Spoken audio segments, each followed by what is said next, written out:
half. Back to this here in the Telegraph. Football Rivera fight. I hear his foot's all right. Of course it all depends a big red.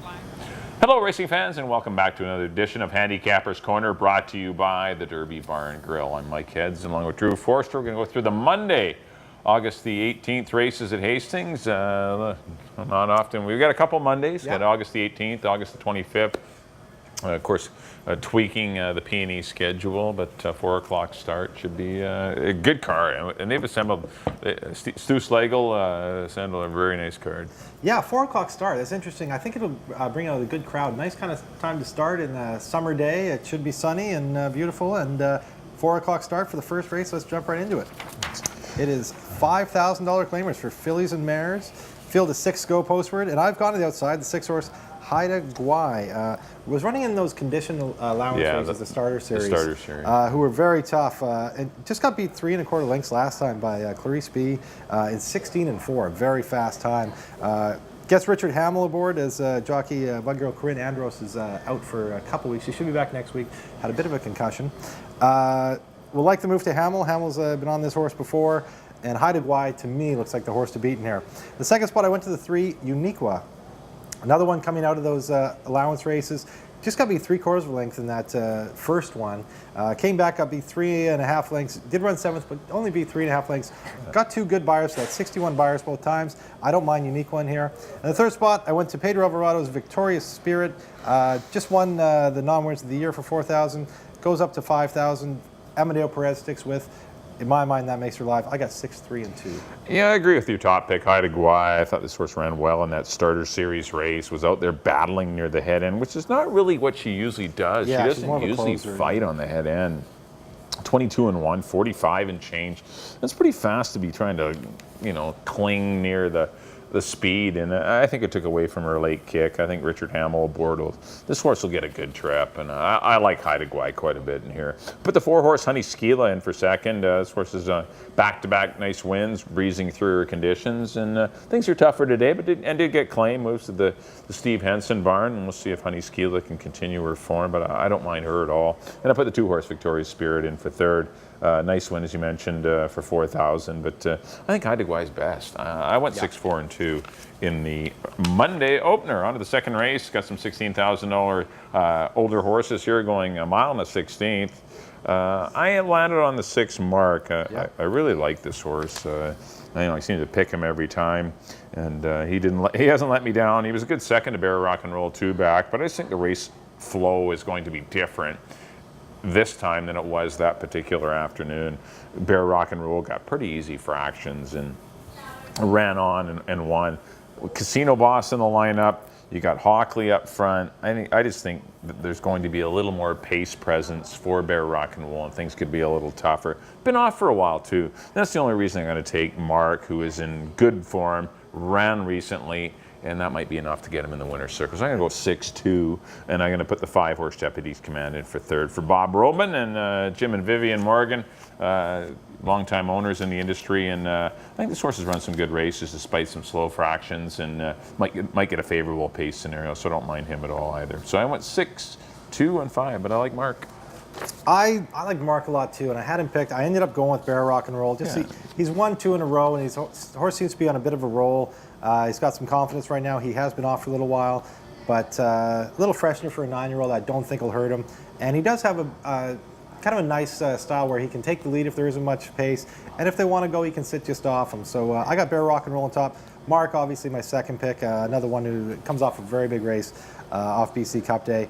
And couldn't decide between Deputies Command and Hockley in the third spot. Ended up going with Hockley, recently claimed by Pat Jarvis. A good win at the $8,000 level, and he's run higher throughout his life, so I don't think that the jump up to 16 is going to hurt a lot, and he definitely likes to go long. So I got 2, 6, and 1 in the second. On to the third, 4,000 non-winners of 2 for 3-year-olds and up. I've gone to the outside, 7-horse Oscar Award. 2 good runs at this distance, got decent buyers for it in 50 and 51. Switches from Corinne Andros to leading rider Amadeo Perez. I like that move for Bruce Unruh, who has a small stable but always does very well. The second spot, I went with the 4, Storm Over Sky. Broke his maiden for 5. Broke his maiden twice for 5, actually. Yeah, had to work at it. One was declared a no contest. He came back, and the next one was no contest. Declared a contest. It was declared a contest, but he had no trouble in there. One for fun. Then went up to the $8,000 level and run into Leo's in the house, Lord Galloway, Stevenson, that. Bit of a tougher assignment. The 4,000 non-2 level fits him much better. I like Storm Over Sky in the second spot. And in the third spot, I went with Sterling Remark out of the Craig McPherson Bard. Craig and Richard Hamill batting 43% together, so I like the move to Richard Hamill on that one. I got 7, 4, and 2. Yeah, I agree with your top two. I think Oscar Ward, he may not be the best horse in the race, but he's going to get a great pace setup. Yeah. Looks like the 2's going to go, the 3's going to go, the 4, the 6 has speed. And it just seems like 3 or 4 of them have to go out there. And that's going to play out nicely for the 7-horse Oscar Award. So I'm going to take him to win it. I think the best of the speed will be the 4, Storm Over Sky. Does lose Amadeo Perez to Oscar Award, but picks up Keisham Balgobin, who's been riding very well of late. I'm going to put him in for second, and I put the 5-horse Cat Castrati, who I think will appreciate the a hot pace up front. And Jeff's rode some good races and actually won on this horse in the past. So Jeff Birmingham being in the saddle definitely is not a negative. So I like Castrati as well. I went 7, 4, and 5. On to the 4th race. Got some maiden 2-year-olds here. Oh, we got 9. Field of 9. This is a tough Colts one. and Geldings here going 6 furlongs. I ended up on the 5-horse Heart Set. Just basically on the connections. Son of Super Saver. They paid 70 G's for the horse. Works are good. Outfit is the way they win races, and Dynamite, they do well with especially their with 2-year-olds. Yeah. This looks like a pretty live little colt, and we'll see how he does. But I like him to win it. Put the 4 Torneador in for second. A good runner-up effort to Forestry's Devil, and the works are decent on the stretch for the stretch out. A couple of 102s of late. Son of Skimming, and I put the 8-horse Kiss 'Em Goodbye, who ran 3rd behind Jacuzzi Bob and Party Pooper, who are two pretty nice colts who were pretty seasoned, and this horse, I think gave a good account of himself from a disadvantageous number 1 post position. Yeah. So I think moving to the outside, Kiss 'Em Goodbye is going to be a little bit better, and the stretch out certainly won't hurt. So I put him in for 3rd, but I do like Heart Set. I went 5, 4, and 8. I would like to take about 5 horses in here. It's a cool race. There's some nice horses. Yeah, I left the 9 out. Yeah. Goes way back, and even the 7 Lord Ross. I left a lot of nice little horses out. I had a lot of trouble. I kept going over. I did end up on Heart Set for the reasons you mentioned. Strong connections, well-bred son of a Super Saver. Cost $70,000 at the Keeneland sale. So a horse with a lot of upside. A lot of works. This horse should be fit enough to go the 6 furlongs and top connection. So I got Heart Set in the top spot. I put Goes Way Back in the second spot. Horse that led the whole way, got caught by O'Derrick last time. That was going. He's got 2 6-furlong races under him for Tack Inoue, which I like. And O'Derrick is the favorite in the first race on Friday. So interesting to see how O'Derrick runs. Maybe tell you a little bit more about Goes Way Back. And the third spot, I put Lord Rosberg for Pat Jarvis. Worked on August 10th in 59-4. That's a very pretty strong salty work for a baby, 2-year-old. Out of Irish Delta was a mare who could run some. Irish Lyric, who's going to be one of the favorites at the sales stake, too. Recently ran 3rd, I believe, in the BC Cup. Yeah. Out of Irish Delta. That one was trained by Mark Cluche. And Irish Delta, she was from a strong family, and she could run. And obviously, I looked at Richard Hamill, would have had some options in here, and he went with this one. So first time starter that works in 59-4 is one that you got to have a look at. I left off Kiss 'Em Goodbye. I left off Torneado. Tough race. I went 5, 9, and 7. It is a good race. Look at the board, too. Definitely go to the paddock, look at the board, watch the betting action. On to the 5th. Claiming 4,000 non-winners of the year, or non-4. 4 3-year-olds and up. I went to your heavy favorite in here, number 2, Ruffy Joe. Been running much higher his whole career. 2 starts back, just got beat by Honestly Ossifer in a $16,000 race. The horse is at his best going long. This is going long. Drops to a new low for as far as price for trainer Carl Lawston. In for 4,000. He is your horse to beat in here. I can't picture a scenario where he gets beat. The second spot, I went with CC's Diamond out of the Brent Bremner barn. Brent Bremner always just has 1 or 2, but does a very good job and spots them well. 2 back, just got beat a half by Talkett's Charm and Super Steve. So he was very close in a race that had much tougher horses. And Alex Pisano sticks with him, so I don't mind CC's Diamond. I have in the second spot. And in the third spot, Le Factor Wow. I put the mare in here. Just got beat ahead by Lord Harlow last time. Again, she was running against the boys. She ends up in against the boys again, but she has a very nice running style, and she might be heard from late. I got her in the third spot. I got 2, 6, and 7. Yeah, I agree with the 2-horse Ruffy Joe. I mean, this horse is like miles the best on Yeah. paper. I don't know who can beat the horse. I mean, this horse has been running in open company races and competing quite favorably. I mean, this horse is pretty nice. But there's a reason why the horse is dropping, so you must be a little alarmed by all of a sudden the bottom's fallen out, and this horse is now running in this conditional race for 4,000. So, but still, Ruffy Joe is your horse to beat. I put the 7-horse Le Factor Wow in for second. He's just a horse in good form right now. You know, he's beating similar type horses, so he's alive in here. But, and I put the 1-horse Pasquero. I don't mind Pasquero at all. This horse has been running its better and could run into your triactor. But I agree with you, Drew. The 2-horse Ruffy Joe is your horse to beat. Looks tough. Yeah, I went 2, 7, and 1. On to the 6th race. Got some allowance types. Actually, first of 2 co-features here. Got a couple allowance races to close out the card. This one's for the fillies and mares. And I ended up on the 6-horse Touching Promise. Was not as kind to rate for Rico Walcott as I know as he would have liked in the BC Cup Distaff, which cost her. She ended up getting me the length, the Wanda Woman, and Lockett. But I think returning to 6.5 furlongs, she can be that sharp and win the money. And if the race was a mile on the 16th, it would really be, for me, be a toss-up between Lockett and Touching Promise. But at 6.5 furlongs, I think Touching Promise has the edge tactically, and Lockett may run out of real estate, but we'll see. But I went 6 and 1, and then I put the 3-horse Super Divine in for third. He's been running in some similar type races and competing quite well. But we got a couple of fillies in here dropping at a stakes company, and I think that's going to be tough for her. So I went 6, 1, and 3. I agree with Touching Promise. Very rank in the BC Cup Distaff. And went very quick fractions, and it was just too much, and she still only got beat a length and a quarter. Catch her to get the money. I put Super Divine in the 2nd spot. She had a bit of a rough trip last time, only got beat a length and a half. She's been knocking on the door in these kind of races, and eventually she's going to be heard from for Arnold and Judy Benowith. Ryan Pacheco rides as Amadeo Perez moves over to Touching Promise. In the 3rd spot, I put Sabrina, a recent purchase by that's an interesting one. I didn't know what to do with that horse. Yeah, me neither. I got a big number in 82 last time. 1 by 3, another one that could be part of the pace scenario. 1 by 3 at Gulfstream Park in 57 and 4. Got an 82 buyer for it. 3-year-old filly, tackling older mares, but I'm going to throw her in there just because she's a question mark. Definitely one to have a look at. Swift Thoroughbreds are running very good right now. I went 6, 3, and 2 in the 6th.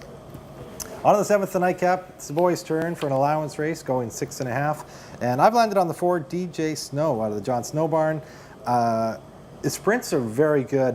Just got beat 3/4 of a length to Qatar's Pearl last time, finishing ahead of Go for Guinness, who came back and won the next time, and then ran a huge race on BC Cup Day. So that to me tells me that DJ Snow fits in this race very well. I went to Tracker in the 2nd spot, coming up from Tim McCanna out of Northern California, where he's running in some very tough races, and was a part of it, but kind of just getting a little tired or outclassed at the end, but he's been here for a while. Good work in 59 on August 9th tells me he's probably ready to go. Amadeo Perez rides him. That is never a bad thing. And in the 3rd spot, I took a horse that we haven't seen run this year, but was very salty. Last year, winning the Sale Stakes was Step Up for the Money. Came back in allowance race, just got beat ahead by Similkameen Joey over DJ Snow. Tough to say. He got a good work in 59 and 3, so he should be on his toes for this, and he's one that could be heard from. I got 4, 1, and 2.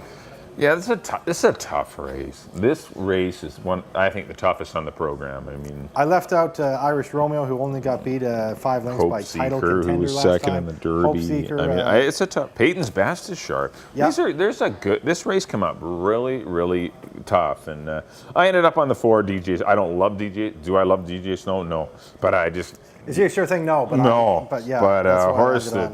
It's been running reasonably well. Qatar's Pearl, is this the greatest horse in the world? No. But, I mean, he did run second to it. And I don't know. I chased the pace last time against Go for Guinness. It wasn't a wild pace, but still ran reasonably well. But I think returning to... I like cutbacks, horses that been running along, shortening back up to 6.5 furlongs. And I'll try DJ Snow to win it, but it's a cool little race. Yeah. I put the 5 Hope Seeker in for second. This horse has got it in there, but I know he's had some troubles getting it. Trino Carl Austin's had some troubles getting it out of him. He's a washy. He gets very nervous in the paddock. He's a horse that just does a lot of things wrong.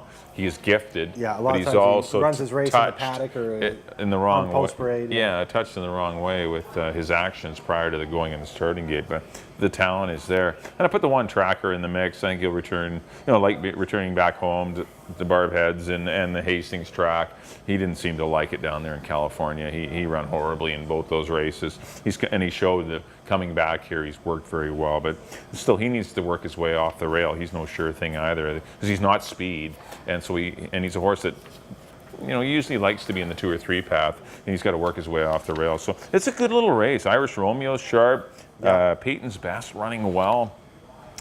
He's junior's not a bad colt. He gets blinkers on for Pete Gregory. I mean, this horse ran some big races last year. He's no slouch. It's a good little betting race. Go deep in the nightcap. It should be a lot of fun. But I ended up going on with 4, 5, and 1 in the Monday finale. Up next, I'll do it for an analysis, but up next on screen will be a quick look at a recap of our picks. Here are my selections. Back in race number 1, I went to the 6, Haida Gwaii, 6, 4, and 2.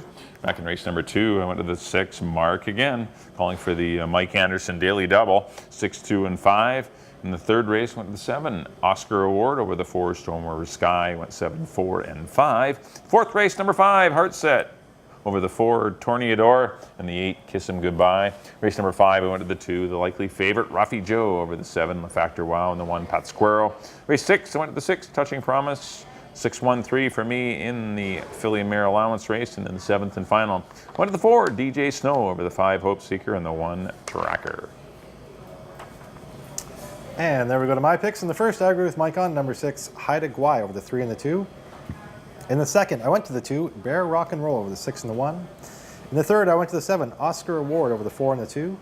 In the fourth, I went to the 5, Heart Set over the 9 and the 7. In the fifth, I went to the 2, Ruffy Joe over the 6 and the 7. In the sixth, I landed on the 6, Touching Promise over the 3 and the 2. And in the nightcap, the 7th, I landed on the 4, DJ Snow over the 1 and the 2. All right, thanks everyone for tuning in to Handicapper's Corner. A quick reminder that our selections will be, once again, available on the tarmac. If you're out early, going down to have your favorite beverage down there on the tarmac on ground level. Yeah, and of course it's got the 2-for-1 Derby coupon for entrees. There's a lot of good stuff in the sheet that you get when you do purchase a beer. You get the overnight too, so it's it's all good.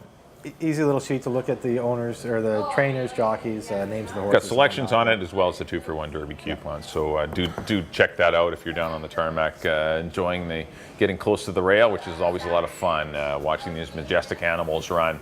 Well, that'll do it for this edition of Handicapper's Corner. I'd like to thank you for tuning in on behalf of Drew. We'll see you next time here on Handicapper's Corner at the Derby Bar and Grill. Fine, the jockey's brothers are a friend of mine.